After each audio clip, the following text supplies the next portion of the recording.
Boa tarde a todos. Prazer a gente estar aqui, fazendo esse nosso trabalho, fazendo essa nossa reflexão, esse nosso estudo, para que a gente possa pensar nas coisas importantes da vida, no nosso processo de elevação espiritual. É sobre ele mesmo que a gente veio falar, refletir e estudar. Porque são diversas as doutrinas, diversas os pontos de vista que falam que para nós evoluirmos a gente precisa deixar o velho, deixar o passado para nos abrir o futuro. Paulo fala que nós temos dentro de nós um homem velho e um homem novo. E que é preciso que a gente deixe morrer o homem velho para nascer o homem novo. A psicanálise vai falar do ego, que é o homem velho de alguma forma, é o responsável pelos nossos preconceitos, pelos nossos orgulhos, pelas nossas vaidades, para a gente ir fazendo despertar o self, que é a porção de Deus, do Criador que mora na criatura. No budismo eles falam de eu maior e eu menor, sendo eu menor esse eu que a gente pensa que somos nós, e o eu maior, aquele eu que dorme dentro de todos nós, que precisa ser despertado, que precisa ser acordado. Nos próprios evangelhos tem uma passagem muito significativa em que os judeus chegam para João Batista e falam assim: olha, João, aquele que você batizou, Jesus Cristo, ele está agora pregando e tem muito mais discípulos que você. O que eles estavam tentando fazer entre João e Jesus? Arrumar disputa, fazer com que eles se pegassem, começassem a entrar na vaidade. E a resposta de João Batista foi exemplar para todos nós. Ele falou assim: mas é preciso mesmo que ele cresça e que eu diminua, porque eu já disse que eu não tenho estatura nem para amarrar as sandálias daquele homem. Então ele não entrou na disputa, não entrou na vaidade e falou: não, deixe eu pequenininho aqui porque ele é grandão, né? Essa humildade, ela é fundamental para a vida da gente. E na matéria, para a gente estudar essa questão do homem velho e do homem novo, na matéria há um momento em que, materialmente, dentro do ser humano, habita um homem novo. Materialmente, não espiritualmente, não subjetivamente. Qual é o único momento em que dentro de um homem adulto tem um homem novo? As mulheres sabem bem disso, né? É na gravidez. Durante a gravidez, o ser adulto tem dentro dele um ser novo. E isso, como sempre Deus colocou a matéria como um símbolo das lições que a gente precisa ter no espírito, vale a pena estudar. Nas etapas da concepção e da gravidez e do nascimento, esses sinais, esses desafios que a gente tem para poder fazer, para poder tocar a nossa evolução espiritual. Por exemplo, desde a concepção, por mais progresso que tenha feito a ciência, por mais alternativas de identidade sexual que a nossa sociedade vem gerando, antigamente era GLS, agora tem tanta letra que você já não sabe mais nem falar o que é, né? Mas por mais que tenha tido diversas mudanças, ainda precisa de homem e de mulher para gerar filho. E essa lição é uma lição muito interessante, gente. Por que será que Deus trouxe para nós a necessidade da relação entre seres diferentes para poder conceder, para poder a espécie progredir? Nós lembramos acho que sexta série, talvez, em que mostrava os tipos de reprodução dos animais. E a gente sabe que não são todos os animais que precisam do macho e da fêmea para reproduzir. A ameba, por exemplo, é um animal unicelular que vai crescendo, crescendo, crescendo, e de repente ele vai fazendo cintura. Ele faz uma cinturinha, uma cinturinha, uma cinturinha, até que descola e viram dois. Ele não precisa de homem e mulher, de macho e fêmea, para reproduzir. Por que será que Deus nos colocou essa obrigatoriedade de nos relacionarmos para poder conceber? Tem um símbolo no meio disso? Dá para estudar isso, dá para pensar e dá para refletir a respeito disso. Por quê? Porque o homem é autossuficiente, a mulher sozinha consegue alguma coisa.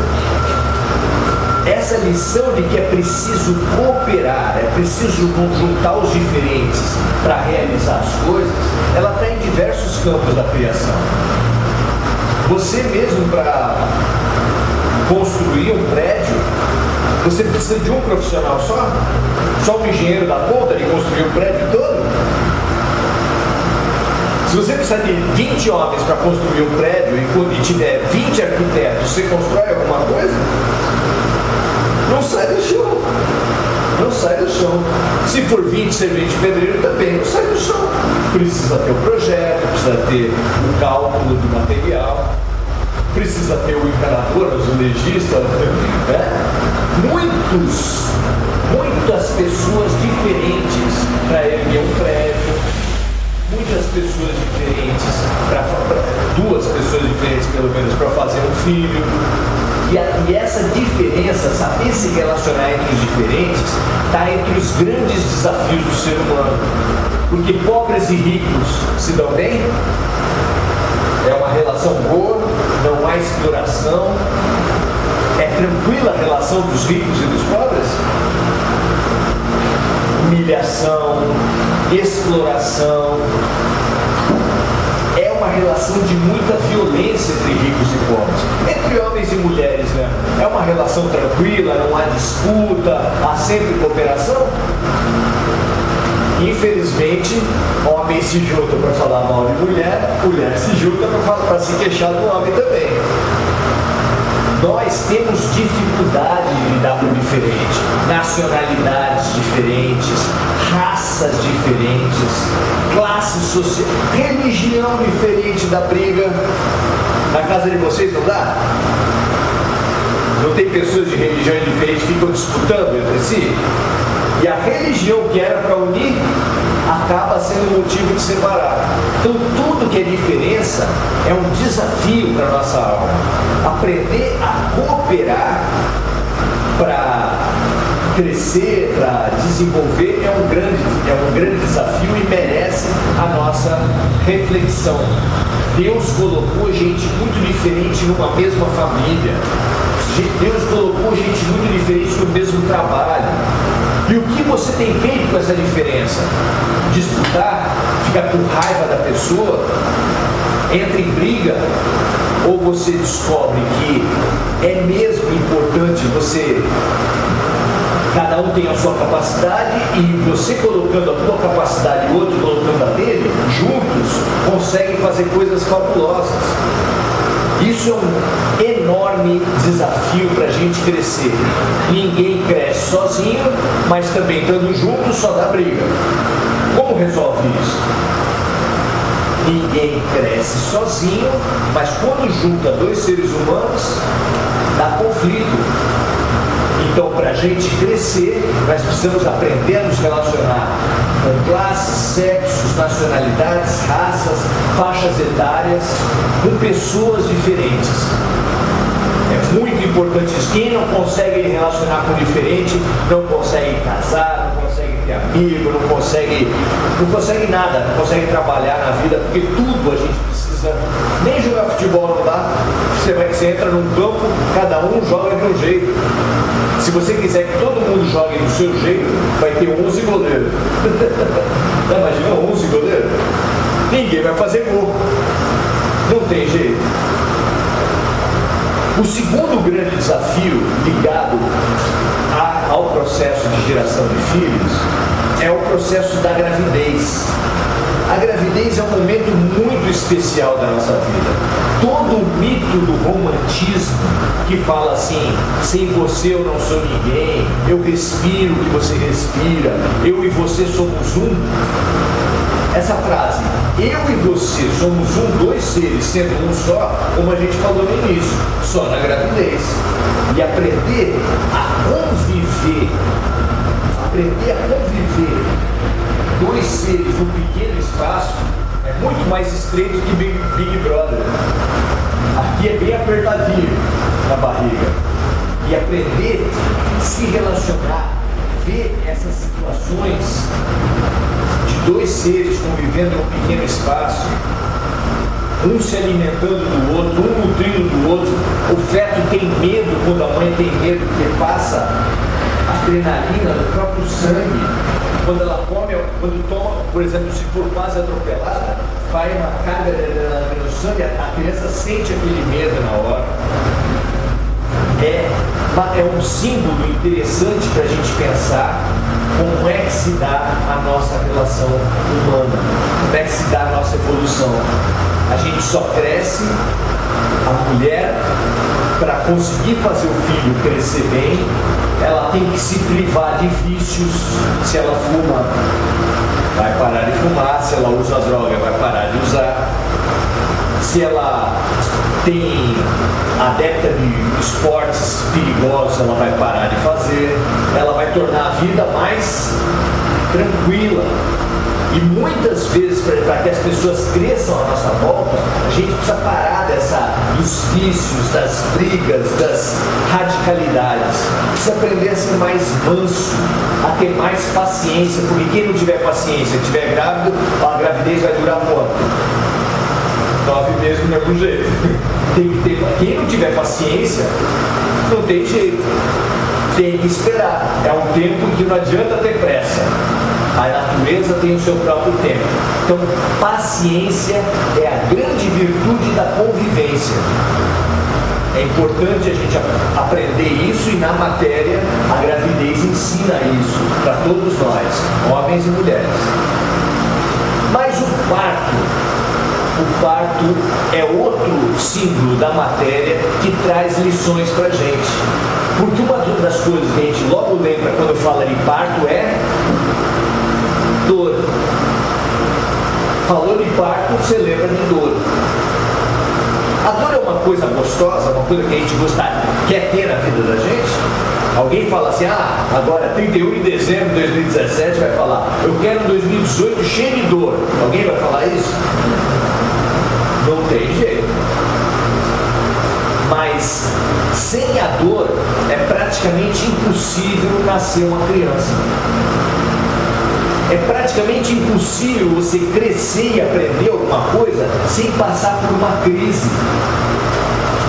Por exemplo, quem tem um preconceito?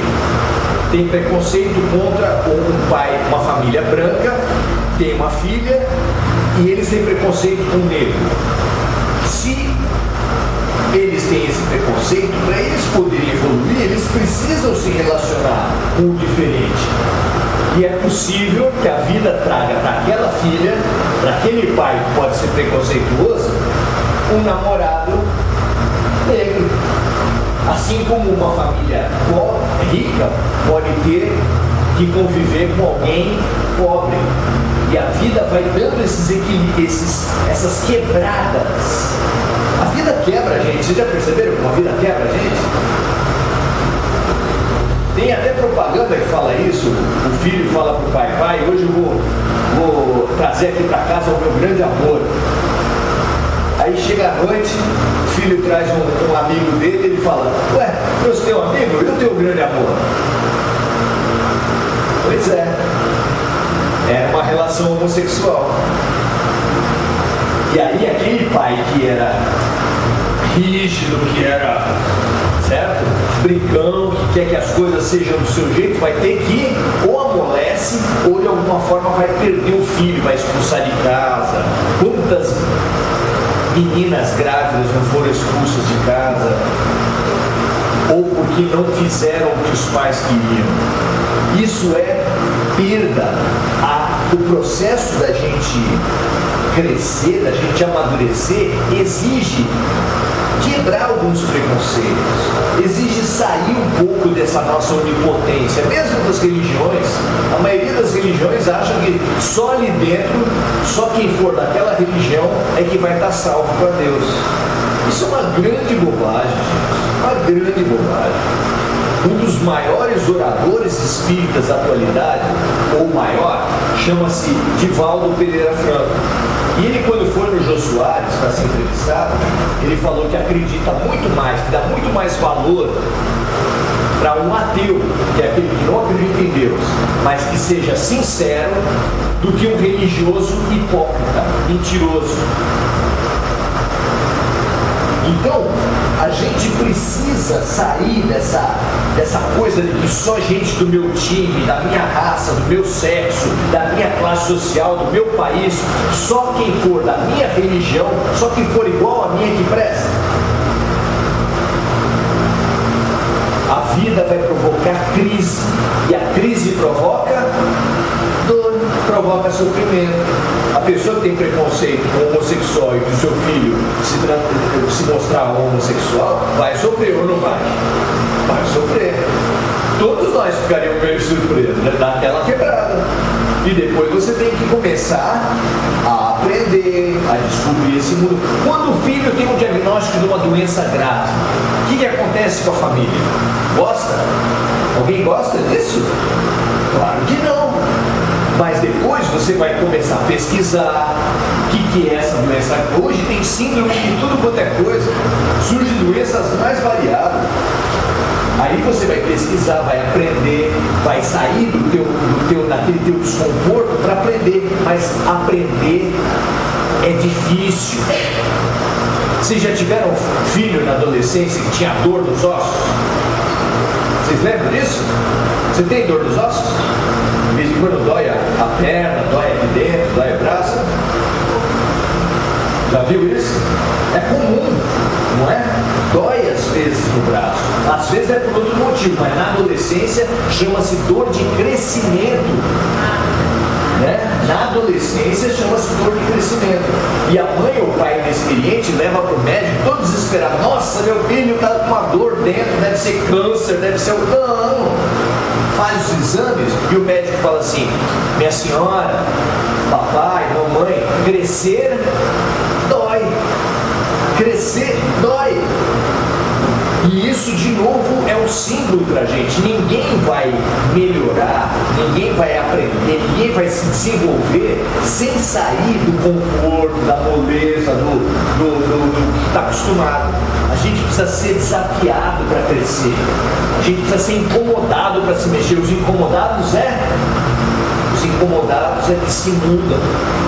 Essa frase é muito interessante. Ou seja, a dor é fundamental para a gente crescer. Você está reclamando da dor? Pode ter certeza que se Deus permitiu que entrasse a dor na tua vida, é porque você não se abriu às lições mais suaves da vida. E aí, a vida pega pelas orelhas assim e dá uma chacoalhada.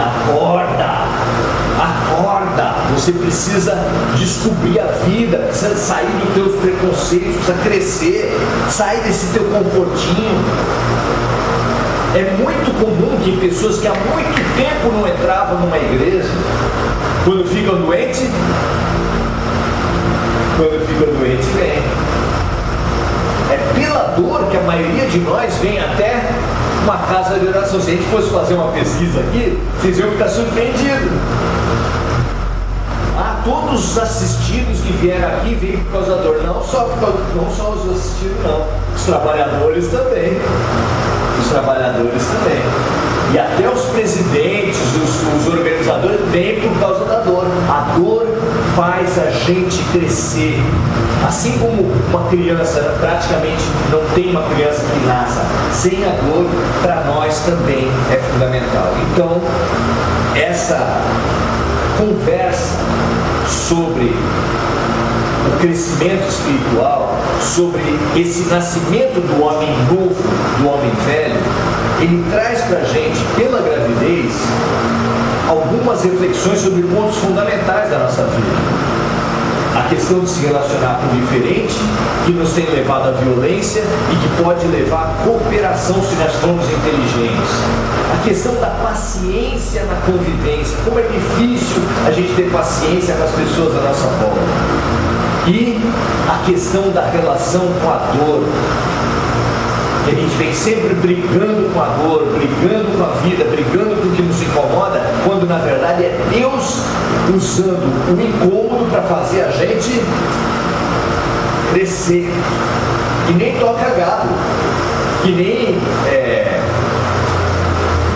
animal qualquer tipo, o cavalo. Às vezes o cavalo está emburrado, burro quando emburra é difícil. E às vezes precisa tocar ele muito forte para ele andar. E olha, desculpe a comparação, mas nós somos meio chucro também. Por isso é que a gente precisa ser tocado pela vida. Quando a gente entende a função da dor, a gente para de brigar com Deus. E parando de brigar com Deus, a gente vai fazer a pergunta fundamental: por que essa dor veio para mim? O que a vida estava querendo que eu fizesse quando trouxe essa dor? E aí, pesquisando dentro da gente, conversando com o nosso anjo de guarda, estudando os livros da doutrina espírita, você vai entender que a dor sempre traz uma lição. E que quem aprende a lição, como na escola, quem aprende a lição, o que acontece com quem aprende a lição? Aquela lição você não passa mais. Quem não aprende, acontece o quê? Repete. Você quer não sofrer mais essa dor que você está passando? Aprenda com ela. Pesquise. Se continuar brigando e negando a dor vai voltar e vai voltar e vai voltar. Quantas pessoas têm câncer na laringe e mal saiu da cirurgia para tirar o nódulo, já saem fumando de novo? Quantas pessoas se relacionam com gente torta, casam com gente ruim, separam de uma, entra em outra? É ou não é? Por quê? Porque não aprendeu a lição que a vida está querendo dar. Ninguém evolui sem aprender, sem crise, sem aprendizado, sem dor. Ao invés de brigar com a vida, vamos dar a luz. Vamos nos dar a luz. Dói, mas a gente sabe que é para o nosso bem. Dói, mas a gente sabe que é para o nosso crescimento. Que gera um novo ser. E que depois daquela dor, e que nasceu aquele novo ser, são as pessoas mais importantes da nossa vida. São os nossos grandes amores. Nossos filhos são as coisas mais legais que acontecem na vida da gente. Ah, mas não doeu? Doeu. Mas depois que passa, todo aprendizado é assim. Você olha para trás e fala: eu sofri, mas eu aprendi, e hoje eu sou outra pessoa. Hoje eu tenho um homem novo, hoje eu tenho crescimento. Será que a gente precisa de ficar velho para perceber isso? Será que a gente nunca vai perceber que a dor tem uma função? Sempre vai brigar com a vida? Isso é coisa de criança. Criancinha de colo, se tiver aqui, você puxa a chupeta dela, o que acontece? Nossa, o mundo acabou. Parece que ela fecha tanto a cara, ela chora tão desesperada que parece que o mundo acabou, porque se tirou a chupeta. Será que nós somos tão infantis assim? Tirou uma coisinha nossa, o mundo acabou? Não. Já é a hora da gente ser adulto, deixar de ser bebê e entender que se a vida trouxe uma situação, é para o nosso crescimento. Que a gente pare de brigar com a vida, porque quem briga com a vida, briga com o dono da vida, briga com o professor da vida, que é Deus. E se a gente se abrir para a vida, se abrir para Deus, vai ter uma parceria fundamental. Como diz até em frase de caminhão: eu e Deus já somos maioria. É assim que a vida anda, é assim que a nossa vida vai se transformar. Se a gente aprender a se relacionar com o diferente, a ter paciência e aprender a aceitar a dor e aprender com a dor. Bom renascimento para todos nós. Boa hora para todos nós, né?